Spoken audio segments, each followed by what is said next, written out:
Is that LG fridge? I forgot what brand is that. L'Oreal Paris or Maybelline? You're pretty and sexy. Sexy. You look 22. Yeah. I am not 22. I am 50 years old, everyone. Almost 50.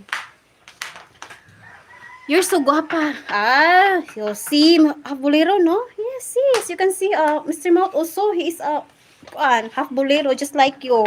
Boy, perfect match. The half bolero and the Mr. Mouth.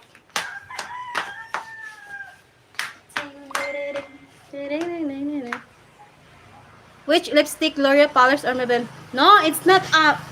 Wait, it's not. It's not branded, ha. It's not Paris or Maybelline. It's not L'Oreal also. It's just I buy